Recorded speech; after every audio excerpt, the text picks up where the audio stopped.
Hello friends, welcome to my channel. আজি মই আপোনালোকৰ লগত ডিসকাস কৰিবলৈ লৈছো বেসিক সোশিয়োলজি কিছুমান দিক। তো বলকচোন ভিডিওটো আৰম্ভ কৰো। মিনিং সাধাৰণতে সোশিয়োলজি বা সমাজতত্ত্ব অধ্যয়ন কৰে সমাজৰ বিষয়ে। সমাজৰ ব্যক্তিসকলৰ মাজত হোৱা সামাজিক সম্বন্ধ, সামাজিক আন্তঃক্ৰিয়া, সামাজিক পদ্ধতি আৰু প্ৰক্ৰিয়াৰ লগতে সামাজিক ঘটনা পৰিঘটনাসমূহৰ বিষয়ে বিজ্ঞানসন্মতভাৱে অধ্যয়ন কৰাৰ বিষয়টো হৈছে সোশিয়োলজি। Sociology শব্দটো Latin term socius which means society আৰু Greek word logos which means study এই দুটা শব্দৰ সংমিশ্ৰণত উদ্ভৱ হৈছে। গতিকে sociology সমাজৰ বিষয়ে অধ্যয়ন কৰে।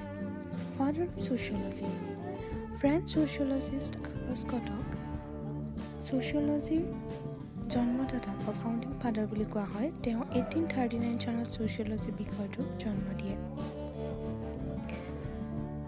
কটৰ সম্পূৰ্ণ নাম হৈছে ছাৰ আইচডৰ আগষ্ট মেৰী ফ্ৰেংকুইজ জেভিয়াৰ কট। কটে বিশেষকৈ সামাজিক পদ্ধতি অধ্যয়নৰ ওপৰত গুৰুত্ব দিছিল। সেইদৰে হাৰ্বাৰ্ট স্পেন্সাৰ যাক সমাজতত্ত্বৰ দ্বিতীয় পিতৃ বুলি কোৱা হয়, তেওঁ অধ্যয়ন কৰিছে সামাজিক বিৱৰ্তন বা ছ'চিয়েল ইভলিউশ্যনৰ বিষয়ে। আন সমাজতত্ত্ববিদসকল যেনে মেকভাৰ্ন পেজে অধ্যয়ন কৰিছে ছ'চিয়েল ৰিলেশ্যনশ্বিপৰ বিষয়ে। জাৰ্মান ছ'চিয়লজিষ্ট মেক্স ৱেবাৰে অধ্যয়ন কৰিছে ছ'চিয়েল একশ্যনৰ ওপৰত। এইদৰে বেলেগ বেলেগ সমাজতত্ত্ববিদে সমাজৰ বেলেগ বেলেগ দিশত অধ্যয়ন কৰিছে। নেক্সট আহিলে অৰিজিন অফ ছ'চিয়লজি। সমাজতত্ত্বৰ উৎপত্তি বা বিকাশৰ ক্ষেত্ৰত মূলতঃ দুটা কাৰকৰ কথা ক'ব পাৰি। প্ৰথমটো হৈছে ইংলেণ্ডৰ শিল্প বিপ্লৱ আৰু দ্বিতীয়টো হৈছে ফ্ৰান্সৰ ৰাজনৈতিক বিপ্লৱ। ইংলেণ্ডৰ শিল্প বিপ্লৱ 17ৰ পৰা 19 শতিকালৈ হোৱা ইউৰোপীয় দেশসমূহত হোৱা শিল্প বিপ্লৱে সেই সময়ৰ পৌৰাণিক অৰ্থ, কৃষি, উৎপাদন পদ্ধতি আদি সমগ্ৰ ইউৰোপীয় সমাজ ব্যৱস্থাতে প্ৰভাৱ পেলায়। ইয়াৰ ফলত উদ্যোগক কেন্দ্ৰ কৰি চহৰ নগৰৰ সৃষ্টি হ'ল। সমান্তৰালভাৱে বহুতো অৰ্থনৈতিক আৰু সামাজিক সমস্যা, নৈতিকতাৰ স্খলন আদি কাৰ্যকলাপ বৃদ্ধি পালে। এনে পৰিস্থিতিত সমাজ দাৰ্শনিকসকলে এই সমস্যাবোৰৰ কাৰণ প্ৰকৃতিৰ বিষয়ে জানিবলৈ আগ্ৰহী হৈ পৰিল। গতিকে সেইফালৰ পৰা ছ'চিয়লজিৰ জন্ম হৈছে বুলি সমাজতত্ত্ববিদসকলে ক'ব বিচাৰে। একেদৰে ফ্ৰান্সৰ ৰাজনৈতিক তথা সামাজিক বিপ্লৱে অত্যাচাৰী ৰাজকীয় শাসনৰ পৰিৱৰ্তে সামাজিক চেতনা তথা বৈষম্যহীন সমাজৰ পোষকতা কৰে আৰু এনে অৱস্থাই সমাজ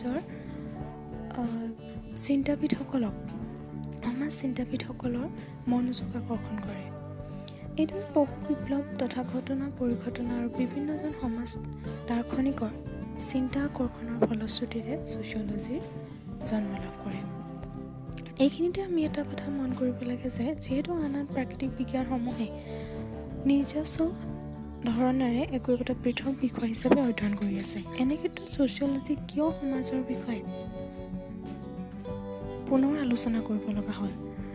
ইয়াৰ উত্তৰ হিচাপে আমি পাওঁ যে যিহেতু জিঅ'গ্ৰাফী বা ভূগোলে কেৱল মাত্ৰ প্ৰাকৃতিক উৎস তথা পৰিঘটনাসমূহৰ বিষয়ে, অৰ্থনীতি, অৰ্থব্যৱস্থা, ইতিহাসে প্ৰাচীন সভ্যতা, সংস্কৃতি, ৰজা মহাৰজাৰ কাহিনী আদিৰ বিষয়ে অধ্যয়ন কৰে, কিন্তু কোনো এটা বিষয়ে সমাজৰ সৈতে মানুহৰ যি সম্বন্ধ, সামাজিক সমস্যাসমূহৰ অন্তৰ্নিহিত কাৰণ, সামাজিক পদ্ধতি এইবিলাকৰ বিষয়ে জানিবলৈ গুৰুত্ব দিয়া নাই, এইবিলাকৰ অধ্যয়নত গুৰুত্ব দিয়া নাই।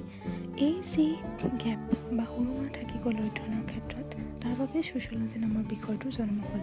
আজিৰ তাৰিখত ছ'চিয়লজি এটা যথেষ্ট বৃহৎ বিষয় আৰু দিনে দিনে যিমানে মানৱ জাতিয়ে সভ্যতাৰ দৌৰত আগুৱাই গৈছে, সিমানেই ছ'চিয়লজিত নতুন নতুন দিশ সংযোজিত হৈছে।